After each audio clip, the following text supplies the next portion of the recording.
जी बच्चों अस्सलाम वालेकुम। So what we are starting today. अच्छा, हम लोगों ने ब्लॉक 8 की पैरासाइटोलॉजी स्टार्ट की हुई थी। चैप्टर नंबर 51 हम लोगों ने कंप्लीट कर लिया था। चैप्टर नंबर 52 के अंदर मैंने आप लोगों को प्लाज्मोडियम पढ़ा दिया है और मैंने आप लोगों को टॉक्सोप्लाज्मा कॉन्डाई पढ़ा दिया है।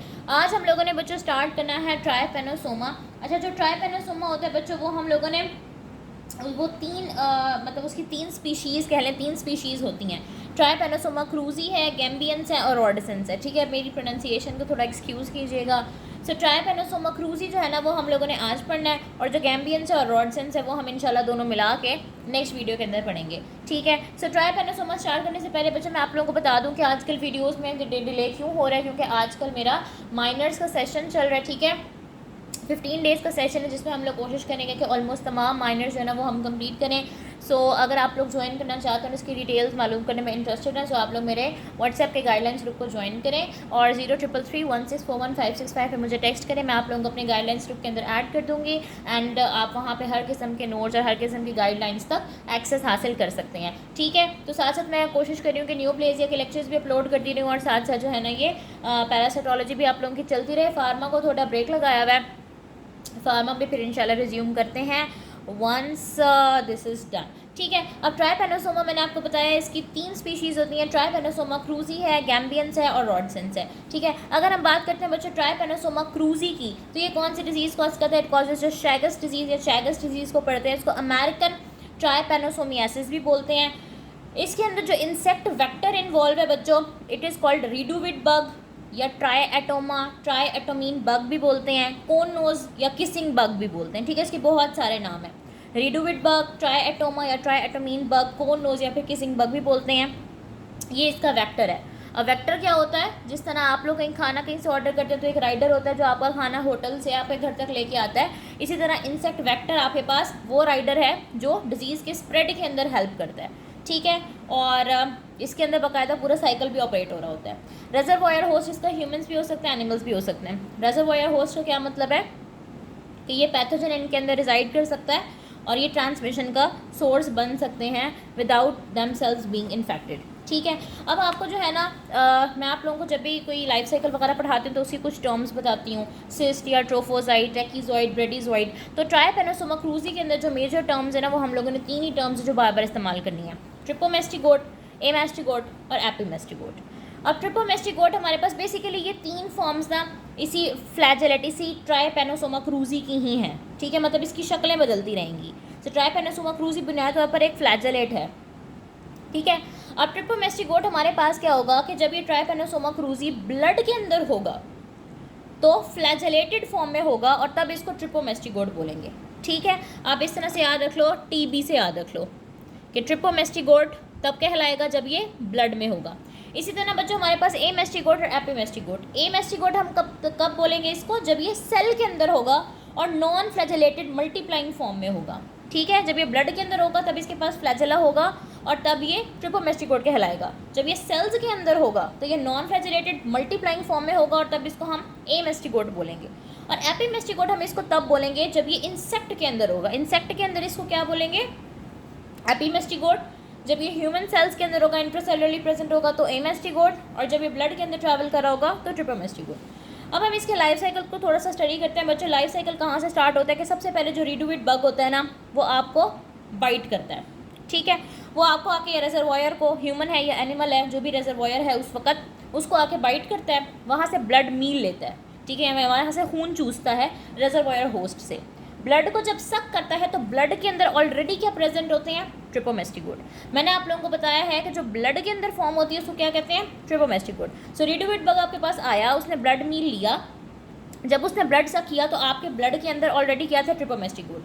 अब ट्रिपोमेस्टिगोट चले गए रिडोविड बग के अंदर। बग के अंदर जाके जो ट्रिपोमेस्टिगोट हैं वो बन जाएंगे एपिमेस्टिगोट। मैंने अभी आप लोगों को बताया कि इंसेक्ट के अंदर जो मल्टीप्लाइंग फॉर्म है उसको क्या कहते हैं? एपिमेस्टिगोट। सो बग के अंदर जो ट्रिपोमेस्टिगोट है वो टर्न हो जाएंगे एपिमेस्टिगोट के अंदर। फिर वो बग के मिडगट के अंदर मल्टीप्लाई होंगे और यहाँ से वो चेंज हो जाएंगे मेटासाइक्लिक ट्रिपोमेस्टिगोट के अंदर। पहले क्या थे? ट्रिपोमेस्टिगोट जब आपके ब्लड के अंदर थे, इंसेक्ट के अंदर गए तो एपिमेस्टिगोट, और अभी इंसेक्ट के अंदर ही होंगे जब वो मेटासाइक्लिक ट्रिपोमेस्टिगोट के अंदर कन्वर्ट हो जाएंगे। फिर वो बग जाके किसी और ह्यूमन को बाइट करेगा। कहाँ पे बाइट करेगा, माउथ पे बाइट कर सकता है या आइज़ पे बाइट कर सकता है, ये इसके फेवरेट स्पॉट्स होते हैं, तभी इसको किसिंग बग भी बोला जाता है क्योंकि ये माउथ या आइज़ पे बाइट करता है। और वहाँ पे बग, क्योंकि इसके मिडगट के अंदर थे ना मेटासाइक्लिक ट्रिपोमेस्टिगोट, तो बग वहाँ पे बाइट, जहाँ पे बाइट करेगा वहाँ पे डेफिकेट करेगा। नॉर्मली क्या होता है कि जैसे मलेरिया वगैरह के अंदर हमने पढ़ा था कि सलाइवरी ग्लैंड्स के अंदर जो होता है वो फॉर्म प्रेजेंट होती है, जैसे हमने मीरोजोइट और वो चीज़ें पढ़ी थी तो उसके स्लाइवा के अंदर थी, लेकिन यहाँ पे क्या है, डेफिकेशन के थ्रू, यहाँ स्लाइवरी ग्लैंड्स इन्वॉल्व नहीं है। बग जो है ना बाइट करने के बाद वहाँ पर डेफिकेट करेगा और जो पैरासाइट होगा ना वो उस बाइट वूंड से, वो जो जहाँ पे उसने बाइट किया है वहाँ पे जो ज़ख़म बना था, उस ज़ख़म के थ्रू जो पैरासाइट होगा ना वो ह्यूमन के अंदर एंटर हो जाएगा। तो यहाँ तक बच्चों हम लोगों ने क्या बात पढ़ी है कि ट्राइपेनोसोमा क्रूजी कौन सी डिजीज़ कॉज करता है, शैगस डिजीज़ या अमेरिकन ट्राइपेनोसोमियासिस, जिसके अंदर जो इंसेक्ट वेक्टर इन्वॉल्व होता है उसको रिडुविड बग बोलते हैं। इसका रेजर्वोयर होस्ट ह्यूमंस के एनिमल्स है। फिर मैंने आपको इसकी 3 फॉर्म्स बताई हैं, ट्रिपोमेस्टिकोट, एमेस्टिकोट, एपीमेस्टिकोट। जब ब्लड के अंदर है तो ट्रिपो, जब इंट्रासेलुलर फॉर्म में है तो एमेस्टिकोट, इंसेक्ट के अंदर है तो एपीमेस्टिकोट। लाइफ साइकिल एक है जो बग के अंदर चल रहा है, एक है जो ह्यूमंस के अंदर चल रहा है। पहले मैंने आपको बताया जो बग के अंदर चल रहा है कि रिडुविड बग ने आपको बाइट किया, आपके ब्लड के ट्रिपोमेस्टिकोट उसके अंदर चले गए, फिर बग के अंदर ट्रिपोमेस्टिकोट कन्वर्ट होंगे एपीमेस्टिकोट के अंदर, क्योंकि इंसेक्ट के अंदर मल्टीप्लाइंग फॉर्म कौन सी है, एपीमेस्टिकोट। फिर जब वो मल्टीप्लाई हो जाएंगे तो चेंज हो जाएंगे मेटासाइक्लिक ट्रिपोमेस्टिकोट के अंदर। अभी वो ट्रिपोमेस्टिकोट फॉर्म में ही रहेंगे कि बग जाके किसी और इंसान को बाइट करेगा उसकी माउथ या ह्यूमन पे, और उसी बाइट वूंड में जाके जब डेफिकेट करेगा तो वो पैरासाइट जो मेटासाइक्लिक ट्रिपोमेस्टिकोट थे वो इंसान के अंदर चले जाएंगे। ठीक है, इंसान के अंदर जब वो चले जाएंगे मेटासाइक्लिक ट्रिपोमेस्टिकोट तो वो इंसान के, ह्यूमन के सेल्स को इन्वेड करेंगे। कौन कौन से सेल्स को इन्वेड कर सकते हैं, कार्डियक मसल खास तौर पर आप लोगों ने याद रखना है। ठीक है, शैगस डिजीज़ के अंदर कार्डिक मसल, सी से शैगस डिजीज़, सी से कार्डिक मसल, तो ये आपने कार्डिक मसल की इन्वॉल्वमेंट नहीं भूलनी। Cardiac muscles, smooth muscles, glial cells और रेटिक्यूलो एंडोथीलियल सेल्स। ठीक है, इन सेल्स को जाकर ना ये इन्वेड करता है।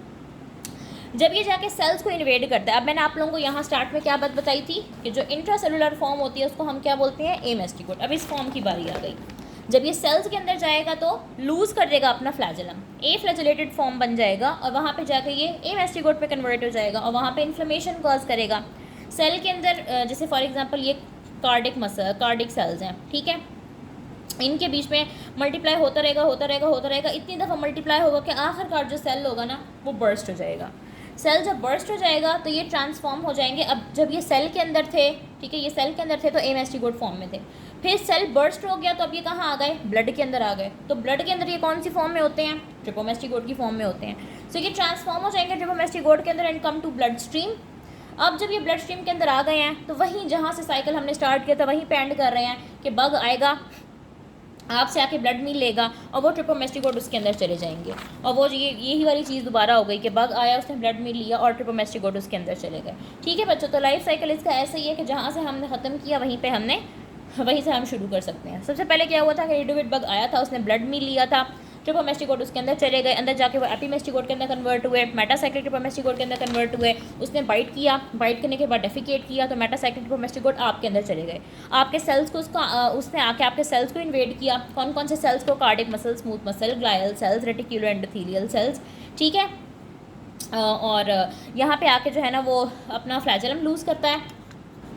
ठीक है, तो जो मेटासाइक्लिक ट्रिपोमेस्टिकोट्स होते हैं वो आपके सेल्स को इन्वेड करते हैं। कौन कौन से सेल्स को, कार्डिक मसल्स आपके हार्ट में होते हैं, स्मूथ मसल्स आपकी विजराज में होते हैं, ग्लायल सेल्स आपके ब्रेन के सपोर्टिंग सेल्स होते हैं, रेटिक्यूलो एंडोथेलियल सेल्स आपके ओवरऑल फेगोसाइट्स होते हैं। ठीक है, और जब ये सेल्स के अंदर जाता है तो अपना फ्लैजेलम लूज़ कर देता है, एमेस्टिकोट के अंदर कन्वर्ट हो जाता है, वहाँ पर इन्फ्लेमेशन कॉज करता है। फिर ये सेल के अंदर इतना मल्टीप्लाई होता है कि सेल बर्स्ट हो जाता है और ये सेल से बाहर निकल आता है। जब ब्लड स्ट्रीम आएगा तो ऑफकोर्स ये ट्रांसफॉर्म होगा इन द फॉर्म ऑफ ट्रिपोमेस्टिकोट और फिर ब्लड में आकर दोबारा बग बाइट करता है और ट्रिपोमेस्टिकोट उसके अंदर चले जाते हैं। Again the cycle repeats. अब इसकी पैथोजेनेसिस बच्चों हमारे पास क्या आ जाती है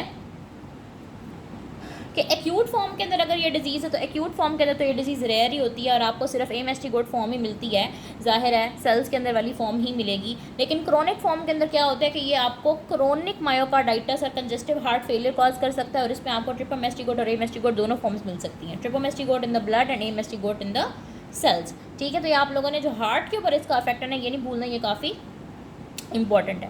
फिर बच्चों मैं आप लोगों को बताती हूँ कि हाँ जी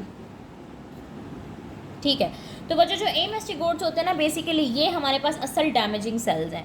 ठीक है, क्योंकि ए मेस्टिगोट्स हमारे पास इंट्रासेलुलर फॉर्म है, सेल्स को डैमेज करने वाली फॉर्म इज ए मेस्टिगोट्स। ये हमारे पास सेल्स को किल कर देता है, इन्फ्लेमेशन कॉज करता है। कार्डिक मसल आपने याद रखना बहुत ज़्यादा इफेक्ट होता है, कार्डिक एरिथमियाज वगैरह हो जाते हैं। इसके अलावा ये कोलोन के अंदर और इसोफेगस के अंदर लॉस ऑफ टोन का बायस बन सकते हैं, मेगा कोलोन और मेगा इसोफेगस जो है ना कॉज कर सकते हैं, और इनकी ट्रांसमिशन जो है ना वो ट्रांसप्लेसेंटली भी हो सकती है, यानी कि मदर टू फीटस भी ये स्प्रेड हो सकते हैं। अपार्ट फ्रॉम दैट जो बग वाला साइकिल है उसके अलावा ट्रांसप्लेसेंटल ट्रांसमिशन भी कॉमन होती है, लेकिन ट्रांसप्लेसेंटल ट्रांसमिशन आप लोगों ने ज़्यादातर टॉक्सोप्लाज्मा के अंदर याद रखनी है। फिर आ जाती है बच्चों इसकी क्लिनिकल फाइंडिंग्स आपको क्या क्या मिल सकती हैं। ज़ाहिर है जहाँ पे वो आपको बाइट करेगा वहाँ पे वो जगह सूज जाएगी, ठीक है, फेशियल एडिमा आप लोगों को नज़र आएगा। इसके अलावा जहाँ पे ये बाइट करते हैं ना वहाँ पे ऐसे इस तरह करके ना एक नोड्यूल बन जाती है, देखिए आप लोगों को नोड्यूल नज़र आ रहा है, इसको चेगोमा कहते हैं। और इसके अलावा इस साइन को जो है ना वो रोमनाज साइन कहते हैं, ठीक है। और फीवर हो सकता है, बुखार होगा, लिम्फेडिनोपैथी, लिम्फ नोड्स की स्वेलिंग हो सकती है, हिपेटोस्प्लीनोमेगैली मतलब लिवर और स्प्लीन की इन्लार्जमेंट हो सकती है, और इस जो यूनिलैटरल पाल्पेब्रल स्वेलिंग होगी ऑफ कोर्स उसको कौन सा साइन बोलेंगे, रोमनाज साइन बोलेंगे।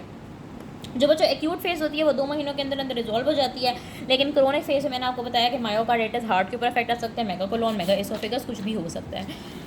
फिर बच्चों बात करते हैं इसकी लैब डायग्नोसिस की। लैब में आप किस तरह से डायग्नोस करते हैं। अगर आपके पास एक्यूट डिजीज़ है, एक्यूट डिजीज़ के अंदर तो आपको बहुत सारे ट्रिपोमेस्टिगोट जो है ना वो ब्लड के अंदर सर्कुलेट होते हुए मिल जाएंगे, और ट्रिपोमेस्टिगोट्स को जो है ना वो फाइंड करने का तरीका या इन्वेस्टिगेट करने का तरीका है कि आप thick blood film, thin blood film या फ्रेश वेट प्रिपरेशन कर सकते हैं। बच्चों ये सारी वही लैब वाली टर्म्स है। थिक ब्लड फिल्म के अंदर क्या होता है कि आप जो है ना वो पैरासाइट को कंसनट्रेट कर रहे होते हैं, आप स्लाइड लेते हैं, स्लाइड के ऊपर आप थिक ब्लड डालते हैं और इसको जो है ना वो आप स्टेन करते हैं, इसको फिक्स नहीं करते। और थिन ब्लड फिल्म के अंदर क्या होता है कि आप एक थिन सा स्मेयर तैयार करते हैं और इसको स्टेन करते हैं, फिक्स करते हैं, फिर देखते हैं। फ्रेश वेट प्रिपरेशन के अंदर क्या होता है कि आप स्टेनिंग नहीं करते, आप डायरेक्ट जो है ना वो ब्लड या CSF या कोई भी अगर सैंपल लेते हैं तो आप उसको डायरेक्ट माइक्रोस्कोप के अंदर देख रहे हो, नीचे देख रहे होते हैं विदाउट स्टेनिंग, ठीक है। अगर एक्यूट डिजीज़ है तो हम जो है ना वो ट्रिपोमेस्टिगोट्स देखेंगे ब्लड के अंदर।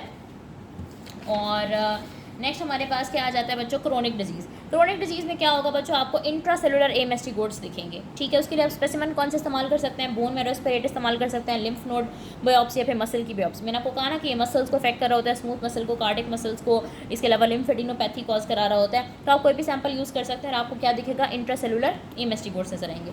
फिर बच्चों हमारे पास एक जीनो डायग्नोसिस, जीनो का मतलब ही एनिमल होता है। जीनो डायग्नोसिस में क्या करते हैं कि आप एक लैब रेज्ड अनइन्फेक्टेड रिडोविट बग लेते हैं, यानी कि लैब में वो पला बड़ा होता है, वो बिल्कुल मासूम होता है, उसको कोई भी डिजीज़ नहीं होती, वो रिडोविट बग आप लेते हैं और पेशेंट के ब्लड के ऊपर उसको फीड कराते हैं, ठीक है।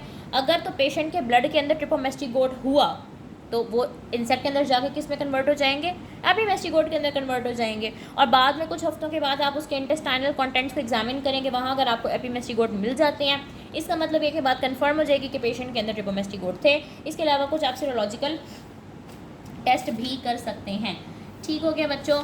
और बुक से मैं आप लोगों को दिखा देती हूँ। ये बच्चों हम लोगों ने ट्राइपेनोसोमा पढ़ा है, क्रूजी मैंने आपको पढ़ा दिया, बाकी तो मैं इंशाल्लाह आप लोगों को नेक्स्ट वीडियो के अंदर पढ़ाऊंगी। इंपॉर्टेंट प्रॉपर्टीज़ बताई हैं, पैथोजेनेसिस है, ये इसका बच्चों साइकिल है। आप लोगों ने बुक की तरतीब को फॉलो करना है, जहाँ पे 5 लिखा हुआ है ना आपने वहाँ पे 1 लिखना है, और यहाँ से फिर आपने साइकिल यूँ करके स्टार्ट करना है। यहाँ पर स्टार्ट लिख लेना ताकि तुम लोगों को यहाँ पर समझ आ जाए। ये वही है कि ट्राइएटामीन बग सबसे पहले ब्लड में लेगा रेजर्वॉयर होस्ट से और ट्रिपोमेस्टिगोट को इंजेस्ट कर लेगा। जब ट्रिपोमेस्टिगोट को इंजेस्ट कर लेगा तो वो अंदर जाके उसके एपिमेस्टिगोट के अंदर कन्वर्ट होंगे, मल्टीप्लाई होंगे मेटा और हाइंड गट के अंदर मेटासाइक्लिक ट्रिपोमेस्टिगोट के अंदर कन्वर्ट होंगे। फिर वो दोबारा ब्लड में लेगा, वो मेटासाइक्लिक ट्रिपोमेस्टिगोट इंसान की आँख या मुँह जहाँ पर वो बाइट करता है, आमतौर पर माउथ या आइज़ पर ही बाइट कर रहा होता है, वहाँ पर वो डेफिकेट करेगा और मेटासाइक्लिक ट्रिपोमेस्टिगोट इंसान के अंदर चले जाएंगे। फिर मेटासाइक्लिक ट्रिपोमेस्टिगोट जो है ना वो सेल्स के अंदर जाके एमेस्टिगोट के अंदर कन्वर्ट होंगे और इतना ज़्यादा जो है ना वो मल्टीप्लाई करेगा कि सेल जो है ना वो बर्स्ट हो जाएगा। मायोकार्डियल, ग्लायल और रेटिक्यूलर एंडोथेलियल सेल्स और स्मूथ मसल सेल्स, इनको आपने याद करना है। फिर जब सेल बर्स्ट हो जाएगा तो वो ब्लड स्ट्रीम में आ जाएंगे और ट्रिपोमेस्टिगोट की फॉर्म में होंगे और दोबारा से वही साइकिल स्टार्ट हो जाएगा कि वो आपको बाइट करता है और ट्रिपोमेस्टिगोट आपके अंदर चले जाते हैं, ठीक हो गया।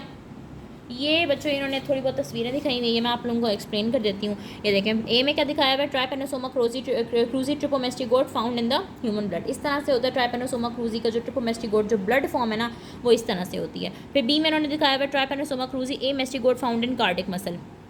ये देखें, ये कार्डिक मसल है और इसके अंदर ट्राइपेनोसोमा क्रूजी के एमेस्टिगोड आपको दिखाए हुए हैं। फिर आपको ट्राइपेनोसोमा क्रूजी का एपीमेस्टिगोड दिखाया हुआ है जो रिडोविड बग के अंदर। इंसेक्ट फॉर्म कौन सी होती है? एपीमेस्टिगोड होती है। जो ब्लड फॉर्म होती है वो ट्रिपोमेस्टिगोड होती है। जो सेल्स वाली फॉर्म होती है उसको हम एमेस्टिगोड बोल रहे होते हैं।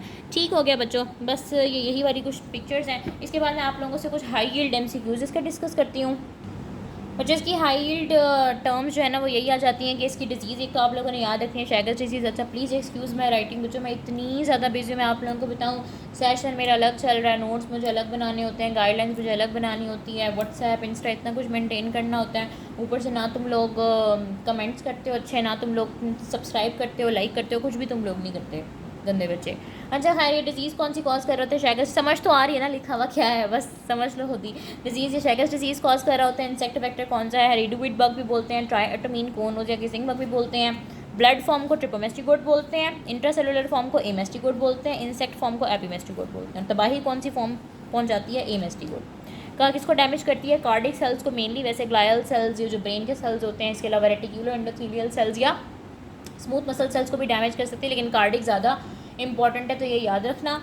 और जो यूनिलैटरल पाल्पेब्रल स्वेलिंग होती है उसको हम क्या कहते हैं? रोमन साइन बोलते हैं। बस इसके अंदर यही कुछ ही इंपॉर्टेंट बातें हैं। एक तो तुम लोगों को ना सबकी डिजीज़ बहुत अच्छे से याद होनी चाहिए, सबके जो वेक्टर हैं या डेफिनेटिव होस्ट हैं या इंटरमीडिएट होस्ट हैं वो बहुत अच्छे से याद होना चाहिए।